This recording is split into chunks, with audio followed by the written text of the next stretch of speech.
Hello, everyone. My name is Ishel Rosal, and I'm the Associate Vice President for Student Life out of the Office of University Life. And I'm very glad to welcome you, both here and via live streaming, to today's event, Awakening Our Democracy, Feminism, Media, and the State of the Union. Awakening Our Democracy is Columbia's lunchtime conversation series focused on race, ethnicity, disparities, justice, and other pressing issues of our time, both here at the university as well as nationally and globally. The Office of University Life, which hosts this event, focuses on university as community. We work with students, faculty, and staff from across the university on student life, intellectual life, and community citizenship issues. You can learn more about our office and see the entire Awakening Our Democracy series on our website as well as our app. Today's theme is Feminism, Media, and the State of the Union, and we have a terrific panel lined up for you today to help us dig into this important conversation. And I will introduce them in just a moment. But first, for guidance for today's conversation, I'd like to share an excerpt from last week's op-ed by Professor Suzanne Goldberg, the Executive Vice President for University Life. She said, quote, "Whatever your views, whether you supported any or none of the candidates, this is a time to affirm our shared commitment to learning and discovery, to our diversity as a strength, and to inclusive community as a core Columbia value." Whether you were watching the debates or following Twitter or reading the morning headlines, the figurative State of the Union has been difficult to watch. And today, after the election, many questions remain. Next, I'd like to share a sampling of the questions many of you submitted to us for today's conversation, including, how can we better include all races and transgender women in conversations about feminism? Is there a Trump effect on the way we talk about gender issues, gender bias, and misogyny? And especially for our panelists, what have been your experiences breaking into your respective industries, and what support and inspiration did you find? And finally, do you have any tips for leading and navigating conversations about gender and bias that become aggressive and include personal attacks? We'll look forward to more of your questions later. Now I'd like to turn to our panel. Each has a fascinating career, and I'll mention just a few highlights here and encourage you to check the University Life website for more, including suggested readings submitted by our panelists today. Thank you all for submitting those suggestions. First, our moderator, Juju Chang. She is co-author of ABC News' Nightline and has covered breaking news, celebrity profiles, and practically everything in between in nearly 30 years of working in TV news. Recently, she was on the campaign trail following writer-actor Lena Dunham's work on this election. Next, we have Professor Helen Benedict, who teaches here at the Journalism School and is a novelist and writer focused on social injustice, war, women soldiers, military sexual assault, and Iraqi refugees.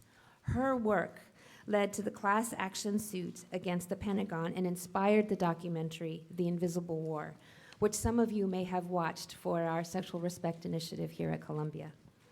She is also the author of Virgin or Vamp, How the Press Covers Sex Crimes. Next, we have Jamil Smith, who is a senior national correspondent for MTV News and previous columnist and podcast host for New Republic, where he focused on identity politics. He has also worked at MSNBC and CNN and has written for The Washington Post, Ebony, and The Griot. And next to him is Professor Premilla Nadasen. She teaches history at Barnard College and focuses on social change, race, gender, social policy, and labor history. She has published extensively on multiple meanings of feminism and written about alternative labor movements and grassroots community organizing, welfare rights in the United States, and post-war domestic worker activism. And finally, Marianne Schnall. She founded Feminist.com in 1995 and serves as its executive director.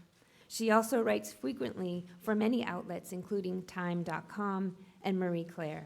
Her latest book, What Will It Take to Make a Woman President?, conversations about women, leadership, and power. And with that, I turn it over to Juju. Thank you all. Thank you guys for being here. Thank you for that lovely introduction. I love the box lunches. It's an excellent look for you. I cannot think of a more timely and more aptly named and more efficiently and energetically and intellectually pitch-perfect panel as this one is today. We have a lot to dig into, and obviously you are an engaged audience. You are a well-informed audience. So we're going to go into a sort of masterclass on some of these issues, all through the rubric of feminism, because that is what these scholars and journalists and authors have been working on throughout their lives. And so we want to look at the election through the prism of feminism. But first, I want to break it down into a couple of different tranches so that we can all take bites at different buckets so we can know what to expect and know what to think going forward. One is, how did we get here? It's a Hillary defeat, a Clinton victory, but let's take a look at sort of the coalition, the tactics, how did we get here? Secondly, I want to look at sort of how did we miss this? Both the pollsters, the media, scholars. There were some assumptions and some signals that may have been missed. I want to get a little bit into that. Also, again, through the rubric of feminism. And third, what does this say about feminism now and the state of it now and moving forward? Awakening, as I say, is such an apt title for this series and for today's discussion, because I think that we are in the midst of an awakening. I want to see if you guys can point to some signs of it and where the direction of it might lead us. So let's start with you, Professor. Give us a sense of sort of how did we get here? Wow. Well, like many of you, I'm still stunned and still not sure whether I'm awake or not, or having a terrible nightmare. So I can't promise I'm going to give you any very succinct answers at the moment, because I don't think any of us quite know yet. I'm a little reluctant to do a lot of finger pointing and blaming of each other, blaming feminists, blaming Bernie bros, blaming the media, they're blaming the non-voters. Everybody has some responsibility, but not everybody, not one entity is at fault. I keep thinking back to 1980 when I was a young journalist, and I was actually doing an article on Robin Morgan, who's one of the founders of Ms. Magazine. And I happened to be with her the night that Reagan was elected. And I remember she turned to me and she said, "This is the end of feminism and the beginning of a long road downhill."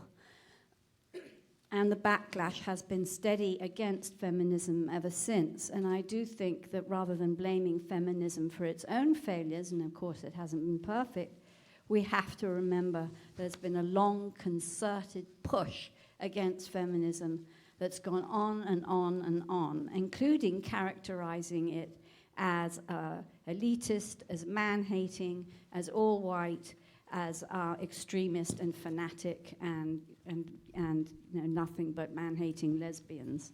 And I'm afraid that Megyn Kelly let me down yesterday. I heard her on the radio being interviewed about empowering women to fight back against sexual assault the way she had, and she said, "I'm not a feminist." So I think one of the things we've got to do is push forward and remind everyone that feminism is about equal rights for everybody, regardless of their origins, their religions, their races, whoever they are, equal rights and respect for everyone. And that is the main thing to push forward.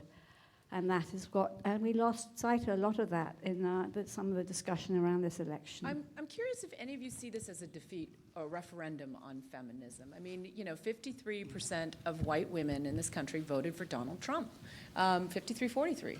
And there's a lot to dig into there. Well, I just think, looking at it politically speaking, we have to understand that white women typically vote Republican. We have to understand that they went for Romney, they went for McCain, and by slightly lesser margins this time for Trump. And so I think one problem we did, confront, I think, especially in the press, is assuming that because the candidate was such an out-and-out misogynist because he had made lewd and terrible comments bragging about committing sexual assault, that somehow the nation at large would share our disgust. And frankly, I think, either we did not a good enough job of convincing them, especially those of us in the opinion writing industry, or frankly, there are other factors at play that we just did not consider because, frankly, we're not thinking intersectionally. We're not thinking about how race, how religion, how local identities play into someone's vote. Yeah, I think in some ways the election was a referendum on feminism. I think in some ways it was a referendum on race, given Trump's rhetoric around immigrants, his xenophobia, his racism, his anti-Semitism. And I think what we saw in the election is how most white women in this country voted for racial solidarity with other white people rather than in favor of feminism.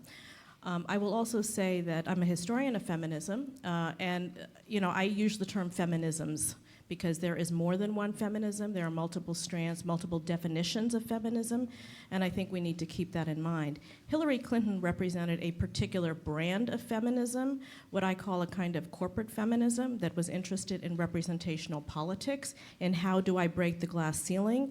How do we all break the glass ceiling? And it's a vision of feminism that's about incorporating women into the power structure as it exists.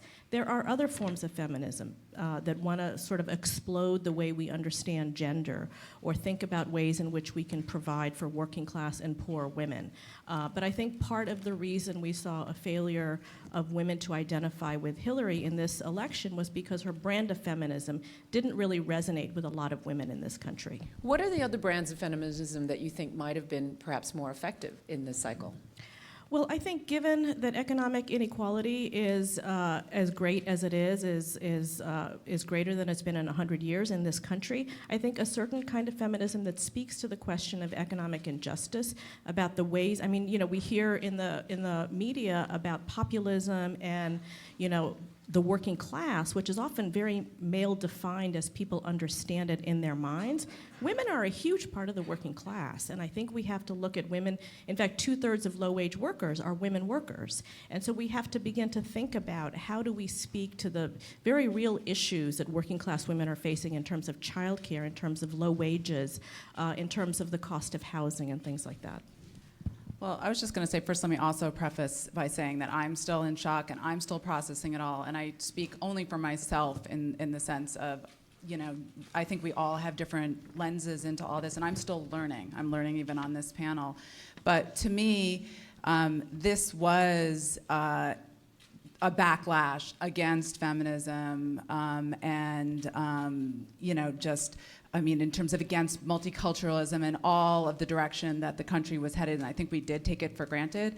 I think the one thing that I think to myself, having had a book out, what will it take to make a woman president, is sort of, regardless of what you think of Hillary and whether you supported Hillary, there was just no question that gender and sexism was a factor in this campaign and how she was treated. And I was just amazed it wasn't more of a conversation, and I'm not quite sure why that was in terms of, while Trump, who could, this racist, sexist, sexual predator who wouldn't show his tax returns and everything else, and then Hillary, who was just like demonized for her emails and just all of the stuff around, that lock her up and all of this trust, and she doesn't smile, and all of the, when she said she doesn't have a presidential look.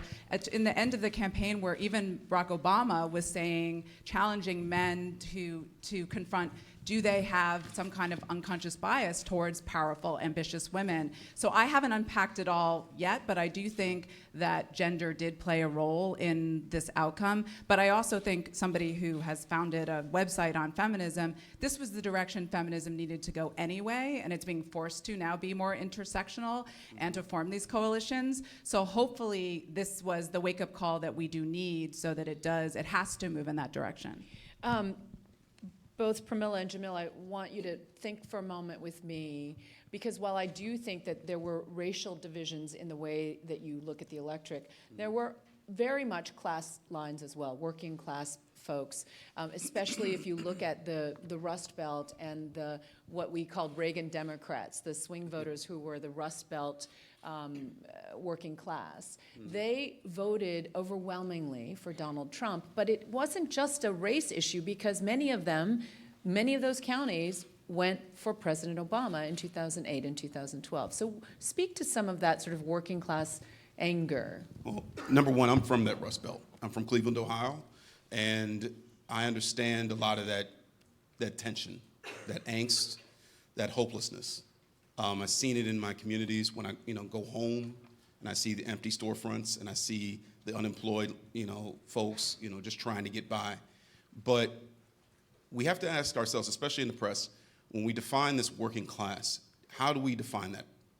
Do we define it as white working class, or do we define it as everybody in the working class? White, black, Latino, Asian, Native American, all the different races that make that up. Because frankly, only one demographic of that working class went for Trump, and that's white people. A lot of black people who are suffering, frankly, in circumstances that are more dire than the white working class, opted for Hillary Clinton. Asians, Hillary Clinton. Latinos, Hillary Clinton.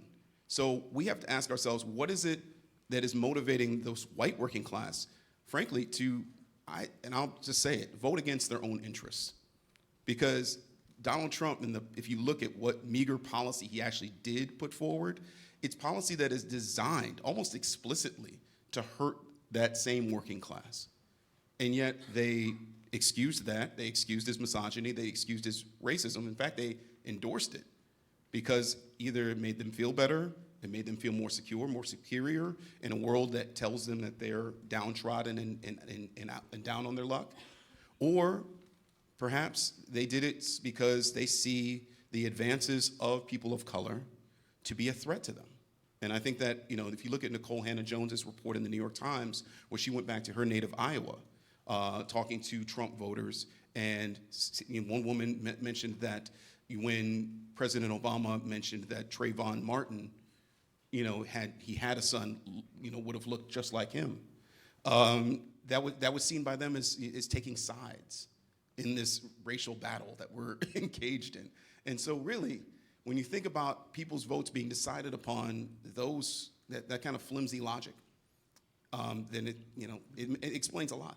Premilla, one of the interesting storylines was the state of Nevada. There were a lot of union workers, Hispanic hoteliers, food workers who organized get out the vote campaigns, and there was an assumption that there was going to be a big spike in Latino voting. Tell me about sort of where we go from here in that line of mobilizing, women of color, women of the working class. One of the things that we hear a lot is that is the weakness of the labor movement at this particular moment. Only something like 6.7% of American workers in the private sector are in labor unions. But I think we need to broaden our definition of labor organizing beyond unions. And there's, in fact, a very vibrant labor movement in this country that includes hotel workers, that includes the Fight for 15 movement, that includes people who are organizing in places like worker centers that are outside the union structure. So there is, in fact, a very vibrant labor movement that I think has played a role in this election, that has worked to get voters out. And the hotel workers in Nevada is one example of that. But I think there is a kind of economic marginalization, a political disaffection that not only white male workers in the Midwest are experiencing, but workers all around the country are experiencing. And I think, Jamil, your point is absolutely right. The question is, why do some vote some way and some vote the other way? A lot of people didn't vote. A lot of people were so disaffected they didn't vote. But I think those white working class communities that did support Trump came to understand their poverty, their economic marginalization, their lack of progress in terms of others, right? In terms of the immigrants who were coming in terms of the fear of terrorism. And that was a strategy on the part of the right. It was a strategy to take this disaffection and to channel it into racist rhetoric, into blaming someone else, not the corporate world, but blaming somebody else for their position at this moment. Yeah, I'd like to say a couple of things about that, and just to look at the big picture again. And one is back to the media, a couple of things that are happening and have been happening that I think are so significant here. One is the business model of social media and media in general online, which is putting everything into buckets and creating apartheids between the left and the right, and between fake news and real news, meaning actually researched and fact-checked news as opposed to opinion disguised as news. And people are only reading and seeing what they want to. So it's very hard. It's been extremely hard and dismaying for anyone in the media to reach across those gaps. And feeding into that, and this goes back to my earlier comment about Reagan, is that ever since Bill Clinton stepped up and upended Reaganomics, the Clintons have been targeted by the right because they were great believers, almost a religious belief in Reaganomics and trickle-down theory. And there's been a steady build-up of attacks and conspiracy theories and so on about the Clintons, which came to a height. And when you listen to people being interviewed, and women among them, white women among them, about why they didn't vote for Hillary, a lot of it was because they believed all those theories. And there's one other thing that I think the media is culpable for, which is that we tend to see people in categories, and we tend to assume that because a woman's a woman, of course she'd vote for a woman. But women identify with other things other than just being women, and they often identify with other things first, like which class they belong to, which race they belong to, who their neighbors are. If their neighbors are all white and they read nothing, and they read nothing but Breitbart and hear nothing but Fox, they're terrified of everybody they don't know, everybody. I live in the country part of the time. I'm surrounded by Trump people, and this is how they think. They're terrified of people they've never met because they only meet each other. They're all very isolated. And so white women are going to vote. Feminism hasn't penetrated to the point that feminism is the first identity for any woman. I will just add to your remarks that as a member of the mainstream media, I was shocked by the amount of personal attacks that were sexist, racist, really vile. I was deleting things left and right, hoping my children wouldn't see. And everything from Asian slurs to researching my background and saying, oh, you're a Jew, that's why you posted that. So very personal attacks. And I think that right now the digital world is having a little bit of soul searching with regard to the fake news sites that are propagated offshore, literally in the former Yugoslav Republic of Macedonia. There are all these little fake news sites. And when Facebook changed their algorithm in August and got rid of human fact checkers, the algorithms pushed fake news sites higher. And now there's a sort of reckoning for what to do with those metrics and how to reorganize those metrics. Mark Zuckerberg is under a lot of fire because he came out during a tech conference and said, oh no, Facebook's not a media company, we're a tech company. When, in fact, Pew Research says that 50% of Americans now get their news from Facebook. So being able to discern, sort of fact from fiction online is very important. But Marianne, I wanted to pick up with you. We had talked a little bit about one of the turning points from a feminist perspective was when the Billy Bush tapes came out. And this whole idea that women of a certain age, I know that in the office I had young women come up to me and, the older women, we all gave each other knowing nods because we'd all been subjected to sexual harassment or abuse throughout our career, our decades-long career in my case. But the younger women hadn't really sensed it, and these stories started coming forward. And you wrote an article about sort of men talking about locker room talk.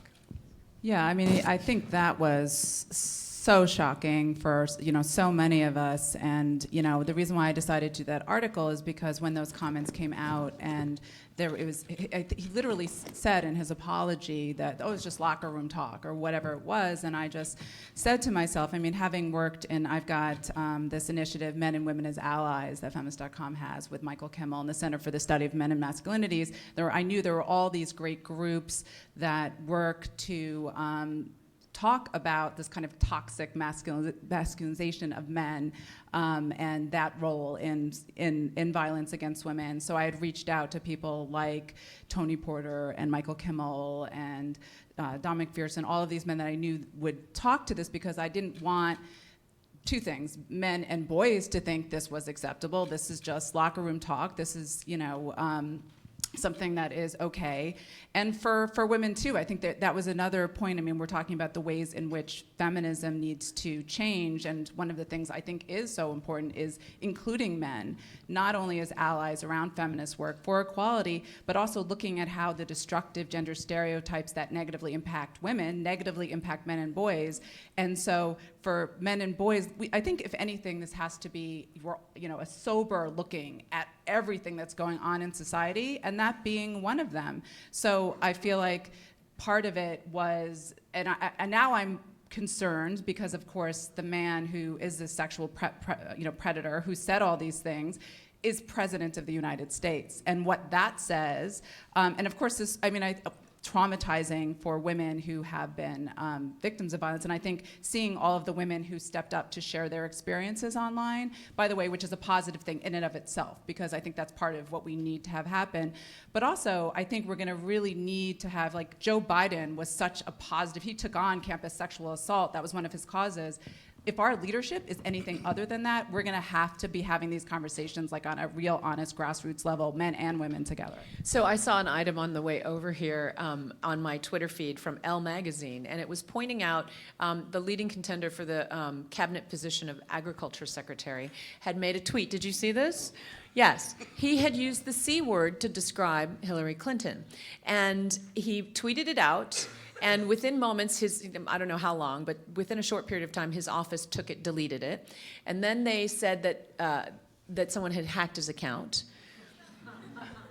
And then they came up with another thought. No. Well, it was a retweet, and it was a careless error, and he would never want to offend anyone with that use. But the Elle magazine writer wrote, but it wasn't a retweet. That would be wrong, and yet, it's a fact check. And what I took what I took note of is that it's Elle magazine, right? A mainstream publication that I don't know would walk around saying we're a feminist, but they're speaking truth to power to a certain extent and keeping people on their toes, which I thought was heartening. Yes, let's look for points of awakening, and I'll leave it open for you. Go ahead. Yeah, sorry. Go ahead.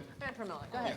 Yeah, I was just going to say, part of what's really scary about the misogyny and Trump's embrace of who he is as a person in terms of how he treats women is that it has really unleashed and given legitimacy to people all over this country to act like that. And my inbox is full of messages of people who have been harassed, who feel very comfortable expressing their misogyny, their hatred of women, and I think incidences of sexual harassment have gone up just in the past few days.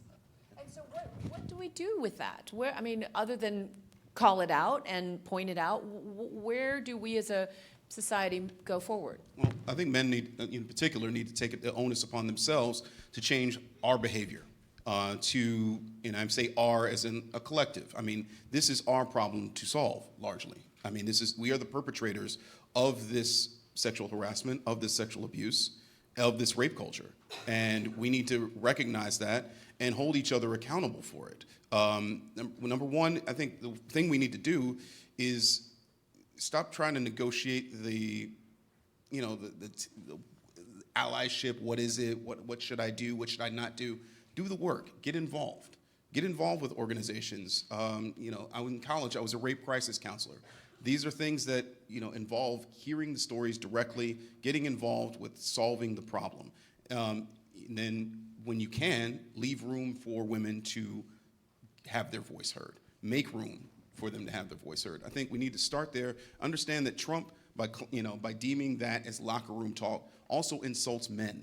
Be insulted by that. We are not just roving sexual predators who are insatiable.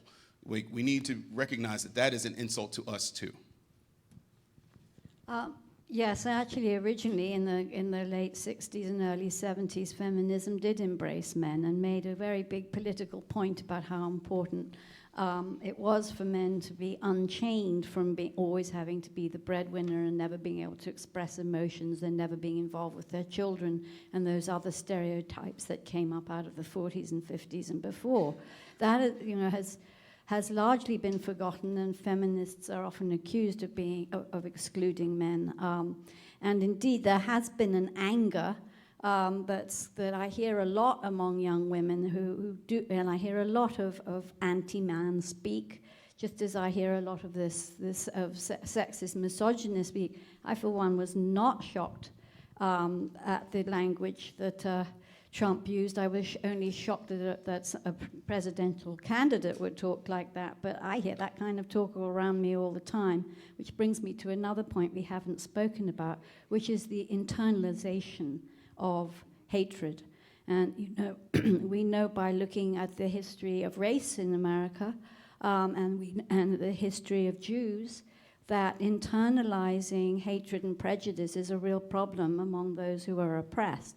And I would put to you that a lot of those 53% of white women who are willing to overlook the misogyny of Donald Trump were certainly voting along race lines, but they are also dismissing it as unimportant because they've accepted that women get treated like that and it's not supposed to matter. So I do think that's something men and women together can push back against by constantly doing articles, constantly talking, constantly getting out there about why it does matter and how it's actually healthier for everyone not to think of each other and ourselves that way. Well, I was just going to say, you asked about awakening, because I'm, even though half the time I feel like crawling under the covers, I'm really trying to focus on what positives there are. First of all, it is that word awakening. We are all so like woken up, I think, and a huge slap in the face to all of us. And I think that in and of itself is something that is an opportunity. I've seen things in this past week in terms of coalitions forming, and all of a sudden we're all sort of more unified. All of these groups and causes that sort of acted in silos, all of a sudden we're like united behind what's right and justice and equality for all. So I think that is something that is healthy. Can you describe the coalition for us? What do you mean by that? Well, I think all of the groups that are going to be most under threat under Trump. So, women and LGBT and, African Americans and Muslims and people with disabilities and every marginalized group you can think of that's under threat. I've seen a sense of we're all united together. We're going to stick up, beyond those identities. I also think it's healthy to see that people who might have just voted and gone back to their lives, I've never seen so many citizens engaged and looking for ways to use their voices. And that's something that is a force, if harnessed, I think, correctly and with direction, is powerful. So those are the things that I see that are of hope. And I also think coming up with a narrative for girls and women that acknowledges all of this stuff we're talking about the misogyny and sexism, but she got farther than any other woman. And there are things to learn from her candidacy, and there are girls who I've been hearing who are now saying they might want to run for office. I think making sure that we take that and feed them positive encouragement and don't let them get beaten down and have a positive narrative to encourage them to pursue those leadership positions, because we're going to need women and all marginalized voices more than ever to step up and be leaders.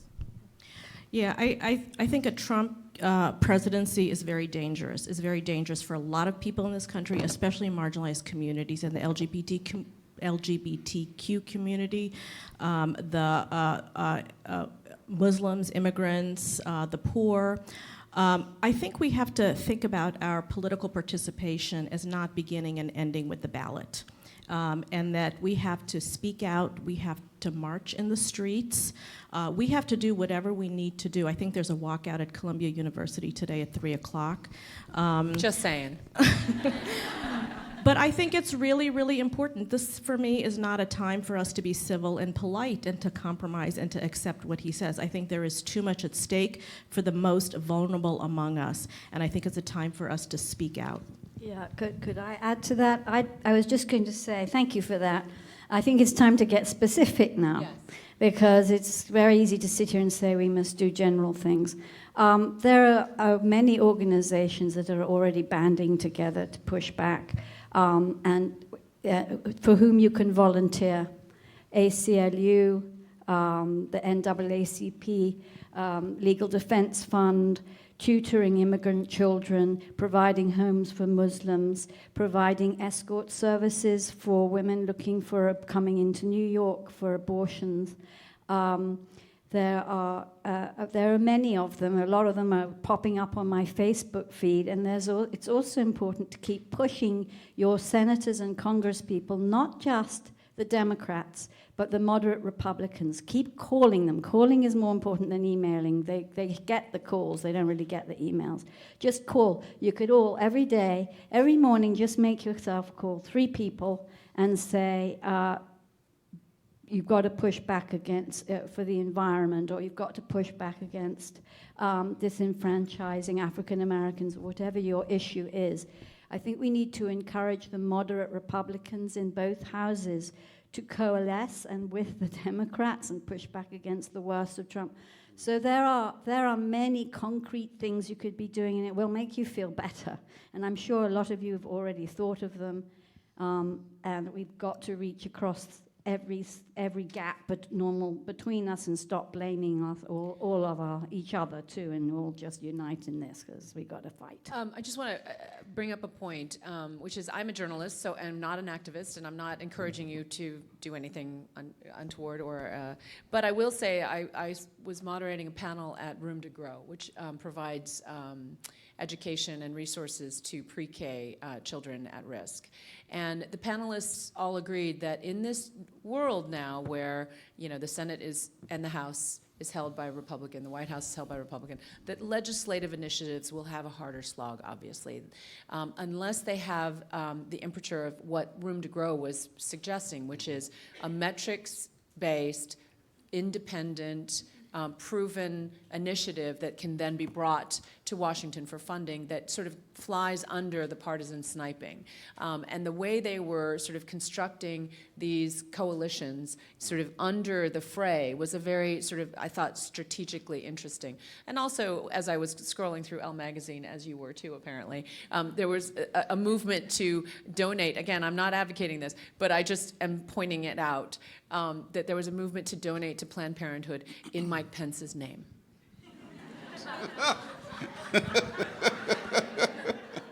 Oh. I'm not advocating it, I'm just pointing it out. I mean, I'll advocate it.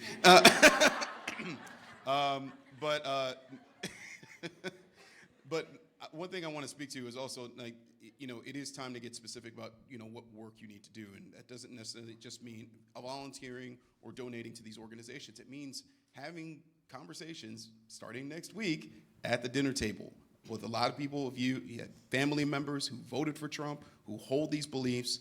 Have the conversations with them. Do not shy away from that, because that is the front on which, I know it's gonna suck. Pass the cranberry sauce. But I'm not saying, look, this is not something I'm used to doing. I go, in my family, we don't necessarily have to have these conversations. We pretty much all agree. But so I'm not underscoring how, I'm not trying to, lessen how hard that's going to be. But it needs to be done. I mean, these are the conversations that need to be had. If you talk to your parents or your grandparents about transgender rights, or why abortion access is a real problem, it's going to become an increasingly more difficult problem under Trump. All the different fronts that we've been fighting for, with these liberal priorities, feminism, anti-racism, all of them are in jeopardy now. All of them. So I think first thing, protection, and start having these conversations. I completely agree with that. And, I'll just say again, I think citizen participation is about having those discussions, about disagreement, about debate. It's not about simply politely agreeing with somebody when you really don't. I'm a historian, and I look at social change and social movements.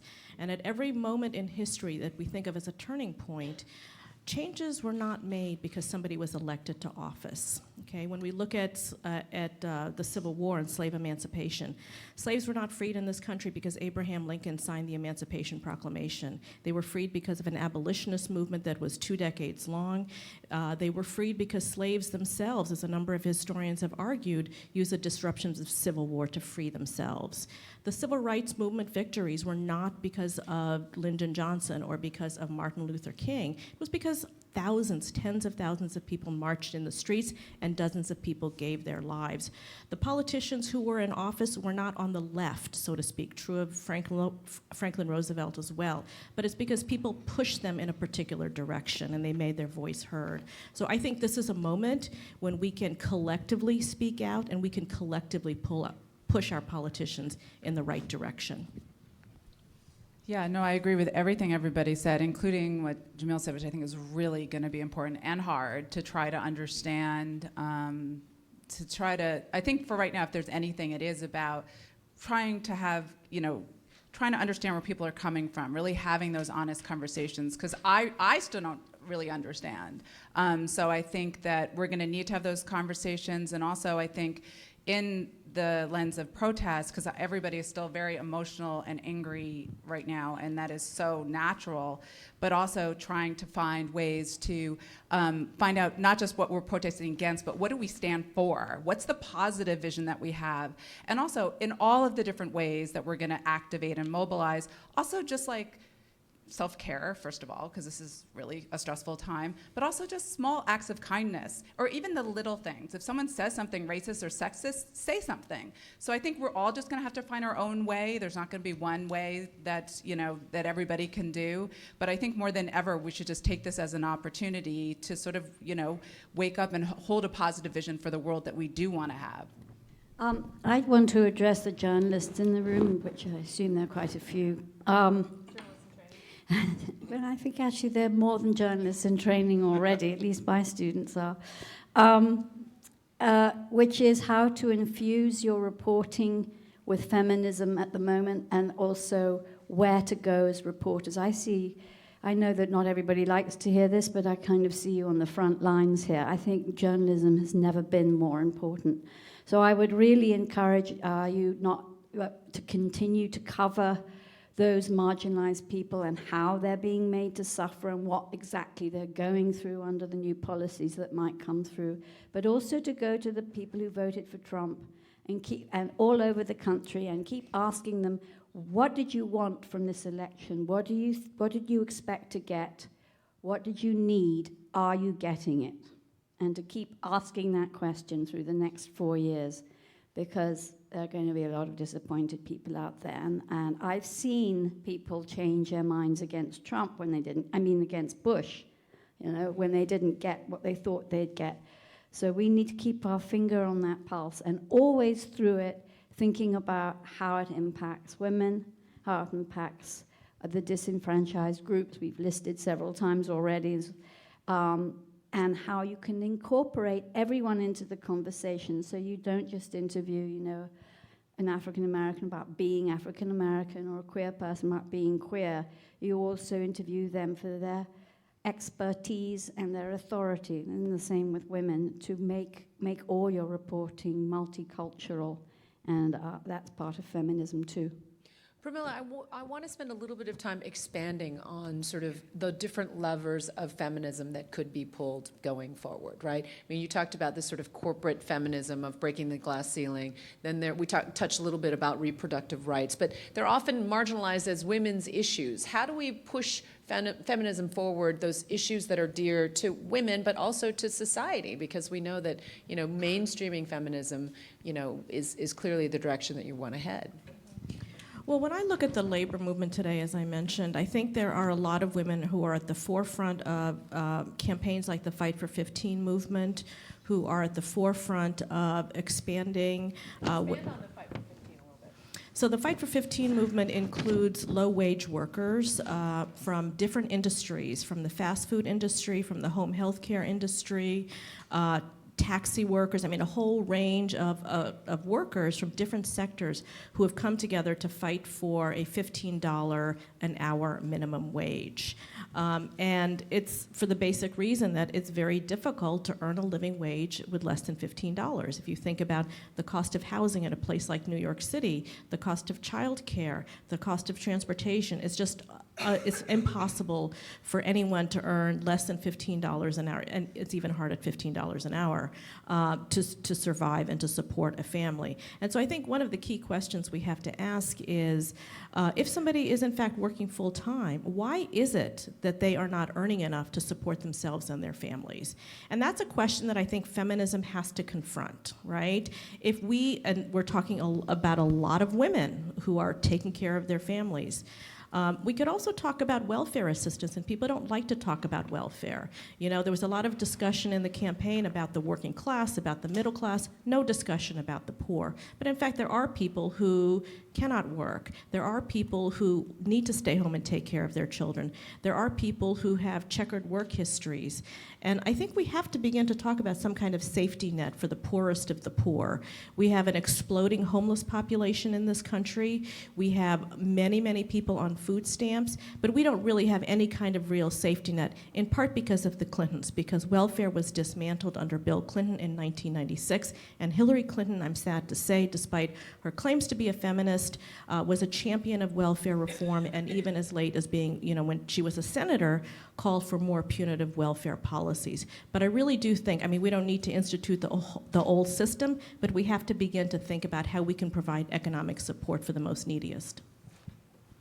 I just want to warn everyone that in a minute or two, I'm going to ask you all for your very brilliant questions. So get those ready. Jamil, did you have a thought? No, just, I mean, of course, I write a lot about identity politics. And so I think really, you know, if you're having trouble finding out where to start with this, where to begin, start with identifying. Start with acknowledging what you identify as. I identify as a feminist. I identify as a black man. I identify with all the different things that, you know, either are cast upon me by the, you know, accident of birth or things that I choose.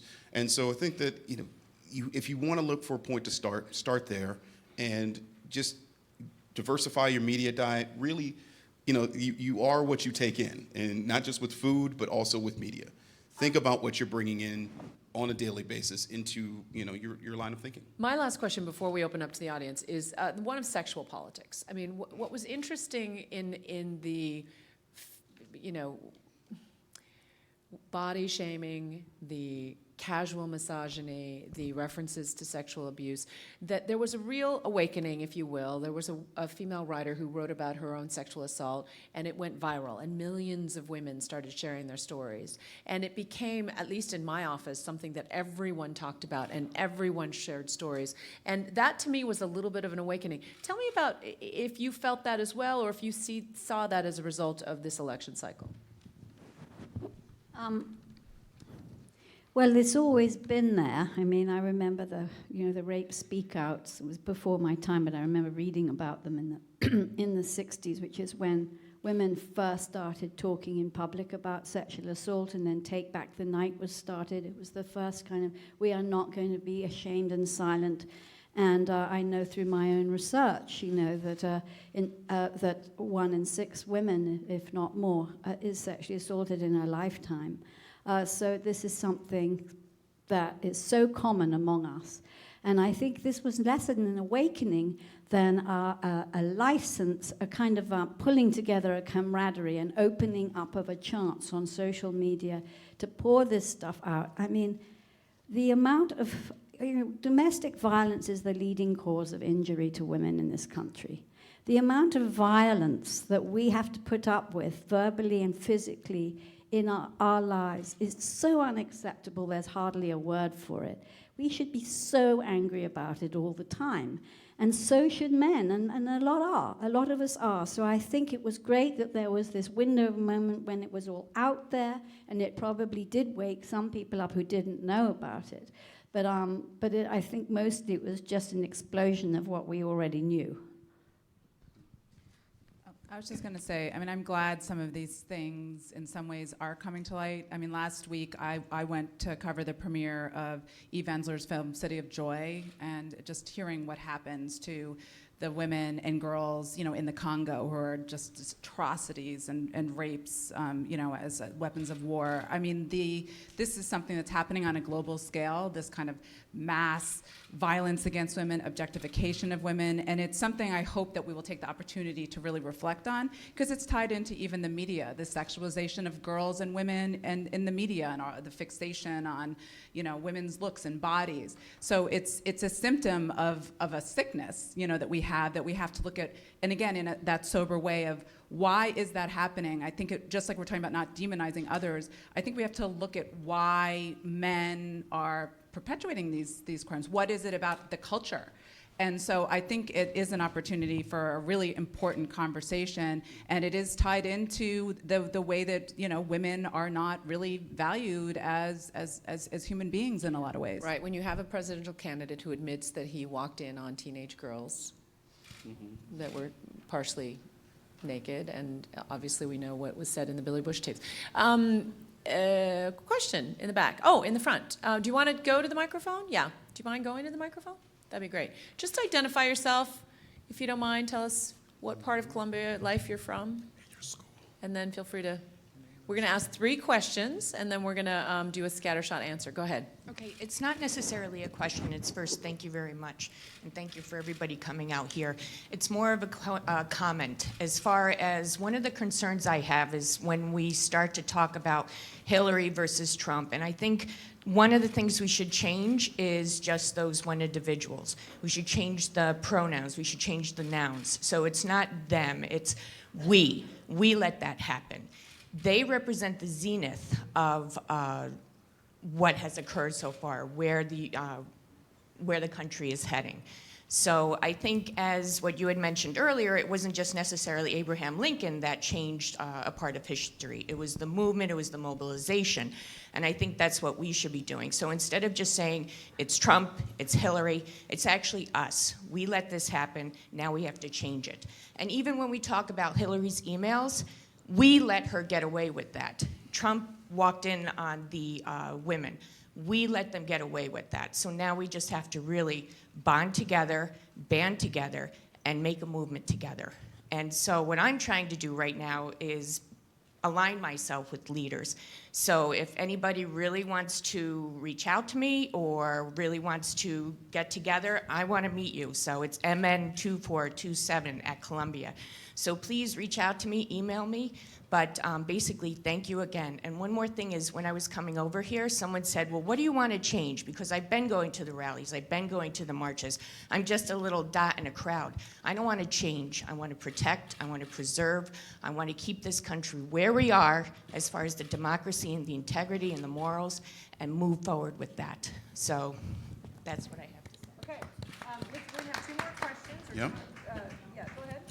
My name is Hadia Shirazi, and I'm an international student here at Columbia, and I'm studying sustainability, climate change, and my area of interest is really gender and peace and security. And as of Tuesday, I really questioned a lot of my life choices so far. And I got back from DC Tuesday morning at 3 a.m. In addition to organizing like a massive conference at the World Bank for young people from around the world, I ended up having a lot of meetings with women who are political appointees in this administration. And I had a lot of things to think about. And you talked about being specific, so here's a question. This summer I had an experience on the subway where I was attacked by a man, and that kind of prompted me to think, like, how do we make it possible for women and girls to feel safe on the subway, and in general when they're on public transportation, not just in New York City, but in the United States? Because for you to be able to get to where you need to be able to do that safely. So I started working on this proposal, looking at research, and then I thought, and everyone said, you know what, wait till after the election, because everyone's kind of preoccupied right now, and this is great, and it's, you know, people are going to be interested. So now I'm looking at that, and I'm looking at all these other projects that I have. Do I just put them away? Because I stood there looking at Capitol Hill and thinking, that's probably going to be a no. The White House will probably be a no. So who is going to listen to people like me and to ideas like these? And where do I go? Where do we go? All right, that's an excellent question. Next. Hi there. My name is Megan. I work for the Institute for Social and Economic Research and Policy in a student-facing role. And so I think of my job as I have an educational role, personally and professionally. And the number one criticism I've gotten from people throughout my network is that my rhetoric isn't accessible, and I feel like I don't know how to talk to people. I don't even know where to begin to talk to people because, as has been mentioned, these ideas are extremely complex and they've built up over generations. And I don't know how to approach my Thanksgiving dinner table without stepping my family through, feminist theory 101 through the PhD level. So I take a lot of my cues from media, like the media you produce. How do you plan to adjust your rhetoric to reach a broader audience, and do you have recommendations for the ways we can do that in our personal and professional lives? That's 3 comments, but let me take one more question quickly. Go ahead, yeah. And then we'll go to 3 more after we answer them. Hi, thank you so much for this talk. I'm Nora. I'm a PhD student in the political science department at Columbia, and my question is, I'm an international student, so for non-Americans, how do we approach this? Like, we don't have senators, so how do we organize? How do we respond to people who dismiss you because they say this is not your country? So how do we act? Thank you. Oh boy. Yeah. Oh, well, I'll start by saying this is your country. If you're here, this is your country. You have every right to call a New York State senator, U.S. senator, any person that's elected to an office that's governing the area where you live, where you stand.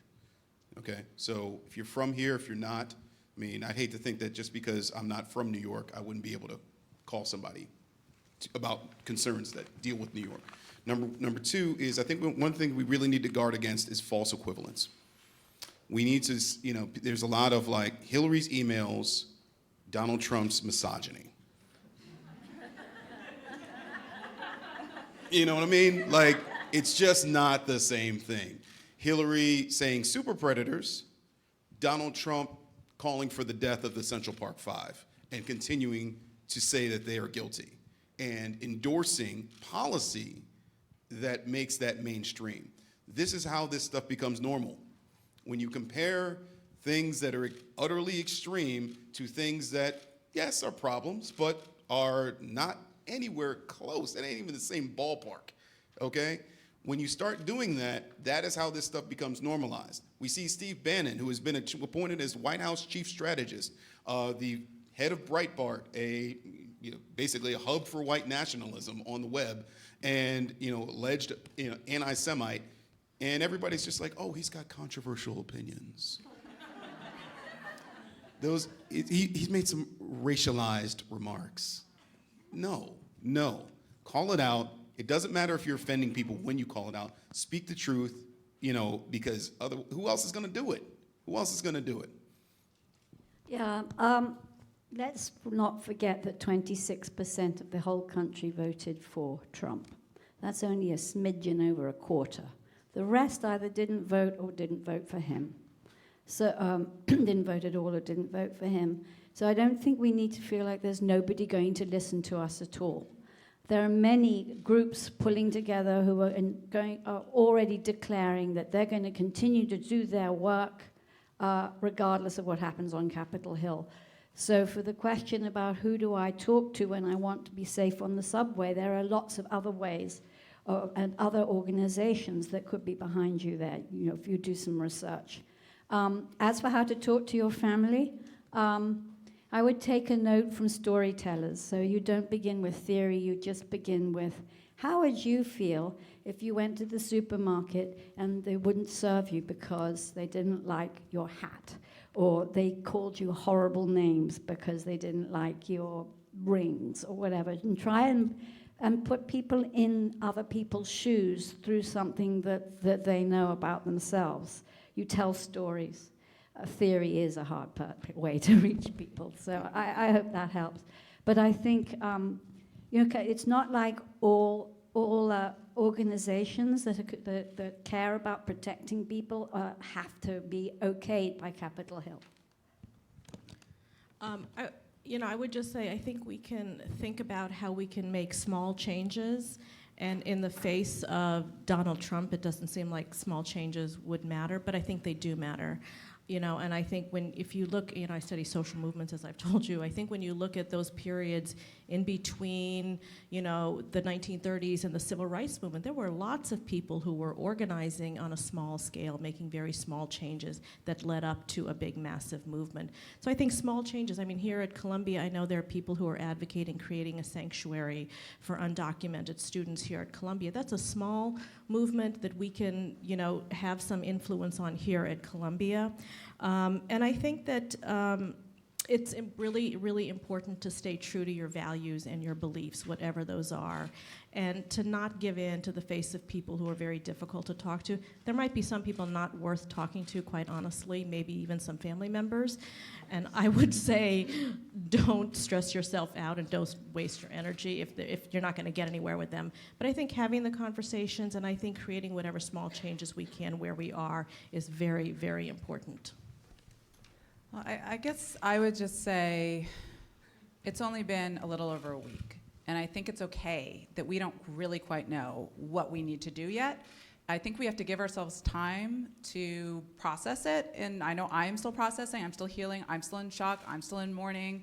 So I think that let's not feel the pressure that right now we know exactly what are going to be the mechanisms to produce change. I can tell you, just even as somebody who is a activist, there are amazing meetings and webinars and things that are going on that I think will produce some interesting coalitions and opportunities for more organized ways of using our voices. But in the meanwhile, I just think having those conversations is very important, but also I want to make sure that even though we're going to be fighting against a lot of things, if there are efforts, whether it's working to, have women feel safer on the subway, we're going to need to keep moving forward even beyond just protesting against. Whatever we were doing before, wherever you're feeling pulled to use your voices and take action, that is still going to be more important than ever. And just starting with what feels true to you and having conversations, forming groups and coalitions, but also, as I said, let's all realize it's okay that we don't know exactly now. I think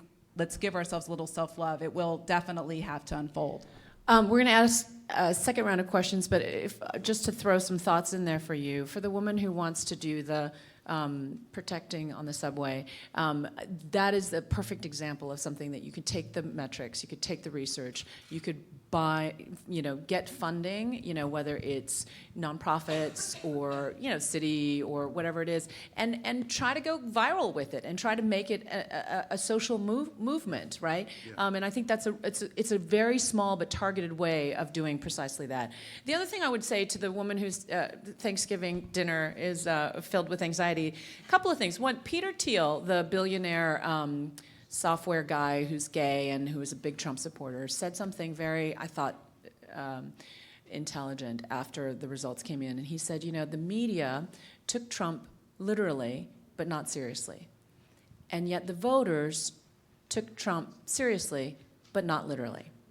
And I think that if we look across the line and look at people who supported Trump, they're not all this boogeyman that is being painted as racist and xenophobic and horrible. They have real grievances. And the other thing I would say is that my colleague, Terry Moran, who covered a lot of politics for 35 years and did it, in a masterful way, said to me after the election results, he said 50% of the electorate felt disenfranchised for whatever reasons. You may not agree with their grievance. They might not even have the right perception of their grievance. They might not even have the right path out. But now, after this result, those disenfranchised people will be heard, whether it's the Democratic Party listening to them, whether it's the reconstituted Republican Party. And he said, Juju, we can't move forward unless the entire Republic is heard and stands united in some way. That's a very sort of optimistic view of it, and I think that's one way of looking at the members of your family, the people in our community, the 50% in the electorate who voted for this man. But we're waiting for three questions, so I was stalling, waiting for people. Come on in. Yes. Each day brings a new surprise. I understand that Sarah Palin's now being considered for Secretary of the Interior. I have a really simple question. I haven't had a clear understanding of the reason for Hillary Clinton's defeat. There are many theories, but my question is, how much of it was misogyny, pure and simple, keeping in mind that Oscar Wilde said things are never pure and rarely simple? Great question, thank you. Next. Hello, my name is Saskia Shenwan, and I'm part of the business school here. And Professor Benedict, I think, you mentioned how people need, especially in the journalism school, and I used to work as a producer at PBS, how you have to keep your pulse on the finger of the disenfranchised. But I think something from having worked at PBS and also now being in the business school that I've realized is that monetization is something that's really important. And often stories about the disenfranchised, except for this election where people wanted to hear the outlandish quotes and wanted to highlight that kind of stuff, they don't really get reported on because it's not bringing the clicks, it's not bringing the viewers, especially in television. So I guess how do we make the wider population more interested in that kind of thing, and how can we really talk to corporate kind of backing to say that these stories are important and they are educating people and they are eventually going to bring in a new audience or something like that? And that's for everyone, but you talked about it. Hi, my name is Lorena Mitchell. I'm a student at the School of Social Work here. And thank you for the great panel. I really appreciate your point about open, honest conversations. I'm a future social worker. I believe in dialogue. But I also know that there are certain conversations where we come to an impasse. I think particularly about my work in reproductive rights. And I've had very open, honest conversations about abortion, but I never convinced anyone who was anti-choice, and they never convinced me. And there are a lot of issues. It's not just abortion. There are a lot of issues that I think the two sides will never convince each other. And I just wonder what your thought is when we come to those impasses. Such a great question. Thank you. Next. Was that three? That was three. Okay. Sorry, that was three. I'm very bad at math, evidently. We have about 10 minutes, so go ahead and go for it. Okay, I'm going to put about the misogyny question. Of course, that was a huge part of it. Of course, I think. But as I said before, we can't. It's not really realistic to slot things into just one box at a time. So class, resentment, racism, misogyny, they're all mixed up together in this country. And class especially, which I come from a country where we don't know anything about racism, but we know a lot about class in England. We're really bad at the history of racism. But class we get, and whereas here it's almost the other way around. And they're intertwined inextricably, I think. So the answer is both, is yes, but there's more.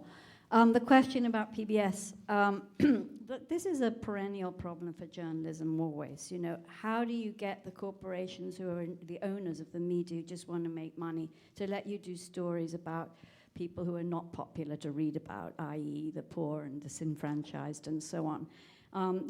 Reporters constantly have this challenge. And all you can do is tell the stories in the most compelling way with the most human interest so that they grab people anyway. I think some of the newer media organizations like BuzzFeed are much better at this than some of the older ones. BuzzFeed is read by the right and the left. It's way ahead often of other organizations, and it's not the only online journalism online magazine like this. But they've got their finger on the pulse of different generations, younger people more, and they're pretty good at getting surprising stories about people you would think no one would want to read about to go viral, because they figured out more how to do it than a lot of the older ones have. So, but it's always difficult. So, I mean, we constantly talk about this with my students. How do you make your story, you know, about a homeless person who's being kicked out of his shanty interesting to everybody. You know, how do you make it so electric people can't avoid it? And it's a challenge, but it's not impossible, and it happens. But part of what I'm saying is we have to push for that more, we have to really, really push. Yeah. I think one of the more predictive books when it comes to this election, like that saw what was coming. It's a book called Reality Bites Back, ironically, by Jennifer Posner, who's a media critic. And she analyzes reality television and the misogyny and the racism and all of the other isms that are embedded into our entertainment. And so I think that what we need to do with regards to your question is fight for and push for programming and coverage that eliminates or at least starts to draw some of that out of our own entertainment. Don't support programs that, are inherently sexist. Programs like The Bachelor and Bachelorette, sorry if there are fans in the room, but sorry, it is. The Apprentice was incredibly racist in a lot of ways, and sexist. And so we need to make sure that we support programming that feeds the ideals that we support. That also goes for cable news. And I have a bit of a personal stake in this, having been a producer for Rachel Maddow and for Melissa Harris Perry. You saw in this campaign cycle a noticeable pullback from programming that reflected intersectional perspectives. It just did. You saw a lot more straight politics, a lot more of this sort of crossfire style of coverage on CNN, MSNBC, and presumably Fox too. I don't watch it. And really, that I think was to our detriment as an electorate. I will just address the question of misogyny. In the election, I think, I read somewhere online, and I'm sorry I can't attribute it to the author, but who said that, if you think about Trump, somebody who was completely unprepared for his first debate, who had 5 children by 3 different women, who had absolutely no political experience at all, could be elected for president. Would we hold a woman to that? Or, obviously we hold women to a much, much higher standard. If he had been a woman, there is no way he would have been in office right now, or he will be in office. The question about, the impasse and how do we change people's minds when they seem so entrenched in their beliefs. I think it's amazing to think about how ideas change over time. There was a time in this country when white Southerners couldn't imagine sitting next to black people in a restaurant or in a school, right? And they were very entrenched in their ideas. But people's ideas do change. It happens slowly. It happens through lots of conversations. It happens through organizing. But their ideas do change. So I would just say have hope. Yeah, I definitely agree with everything that she just said in terms of there was this crazy false equivalence between, someone like Trump against, a presidential candidate like Hillary Clinton, who was even Barack Obama said that she would be the most prepared, qualified president in history. So I think there will have to be a lot of unpacking of it, and certainly, as I said, there was a lot of sexist coverage and rhetoric, and even just what was being exemplified by his comments and behavior around women. So there's just no question that this was a sort of misogynist backlash. Regarding the media, I can't remember the exact figure. Was it that the media gave Donald Trump, was it like $2 billion free of airtime? I think just as much as we have to get money out of politics, we do have to get money out of the media. And I know even when I was doing interviews for my book, that's why we need all of you to be in the media, and also even in executive positions. I think the number is that only 5% of clout positions in the media are held by women. We need diversity and women in the media at all levels, not just as journalists. And I do think that to the point of speaking out against racist, sexist coverage, as well as supporting positive forms of media is important. And then I also agree on having conversations. This is a time, whether it is on this, sort of whole issue of reproductive choice, I think the more that we can try to have those type of conversations is absolutely essential now, to try to just raise these things and try to understand on the other side why people feel that way and have those open conversations without judgment and trying to make sure that we advocate for what we know is right. I have a couple thoughts. One, on the misogyny question, there's some social researchers that looked at polling about Hillary Clinton longitudinally. And every time she was stable in a position of power, whether it was First Lady or in the Senate or in the State Department, her popularity was quite high. But each time she sought power, her approval ratings would drop. And it tells you a little something about sort of perception of women seeking power. The other stat I would point out to you is this idea of people's minds changing. And if you look at the electorate and slice across the age of 45, across every, race, gender, every other demographic, if you cross at 45, there's a 20-point advantage for Trump above 45 and a 26 spread below. So there is a sense that, yes, the millennials didn't turn out. Yes, there was depressed voting in various pockets. But if you just look at progressive thoughts over time, it's kind of fascinating. And in terms of your question about media and good storytelling, I work at Nightline. I would encourage you all to watch it, DVR it, follow us on Facebook.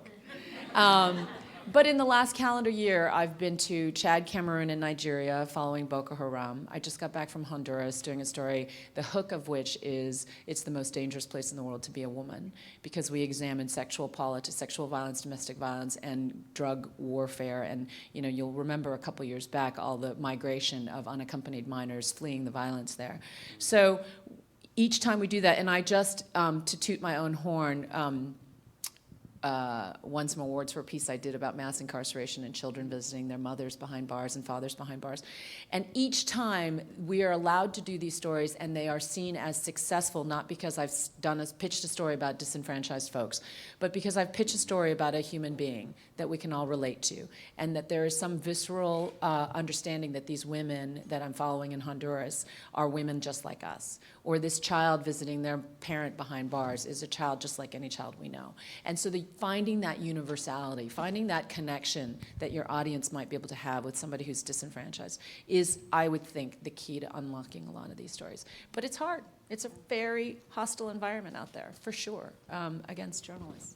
That's exactly, what I was driving at with making the story so electric and bringing out the human interest. But I just want to point out one thing. If we're interested in advancing women in politics or in careers, it comes back to reproductive rights and family leave policies. So we're not going to get very far on those from Capitol Hill, it looks like. But you can get together with your or sister, I should say, employees at your places of work and agitate for fairer treatment so that you are not penalized in your careers by the lack of access to childcare or to reproductive, health. And that's really something we can all do on grassroots in our own workplaces. I think you got the spirit of where I was going last, which is wrap. Give us your closing thoughts, and then we'll say goodbye. Thank you guys so much for having us. Local and state activism. Of course, if, say, Roe v. Wade is overturned, make sure the time to get involved in pressuring state and local lawmakers to make sure that these rights that we've earned, that we fought for, are protected. The time to start fighting for that is now. Two quick things. One is that many of the issues that have been raised in this campaign are not new. The questions of sexual harassment, of racism. But this is a moment. It is a moment when people are awakened, so we can begin to talk about that. And I would also just say part of building a different kind of society is premised on love and compassion. So as you move forward and think about how you're going to engage, keep love and compassion at the center of it. Yeah, absolutely. I mean, this is a time where just your voice matters, especially young people. I feel like this is, help us build the world that we all want to see and find your own way to make change. And just because of the nature of my book, I always like to remind you all if to consider running for office. We're going to need as many people as we can of conscience, in the system now, and certainly in the media. Just whatever way, even in your small daily life choices that you can contribute to making that world that you want to see, they are all meaningful. So just find your way, but use your voice. Do you have another closing thought or an additional summation, and then we'll say goodbye? All right, no, okay.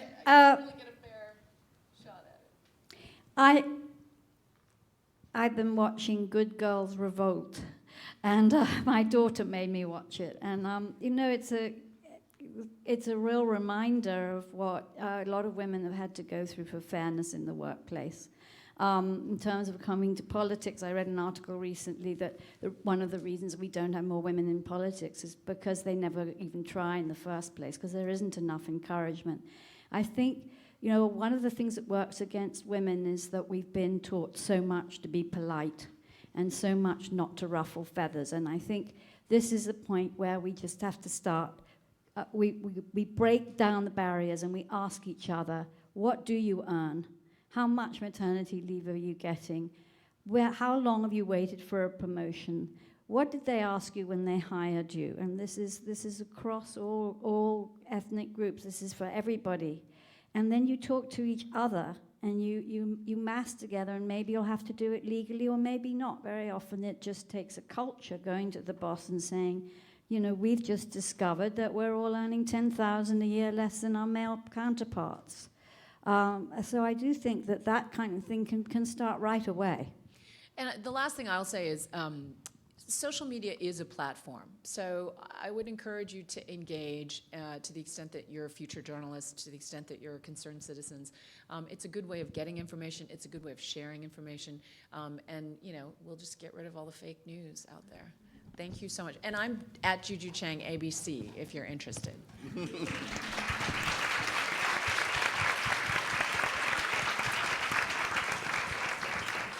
Thank you again to all of our guests. It was a terrific conversation, and we in the Office of University Life like to keep the conversations going. So please share your thoughts on Facebook or submit them to us online. Also, our next event is on November 29th. It will be a community conversation about free speech in our community. Thank you all again.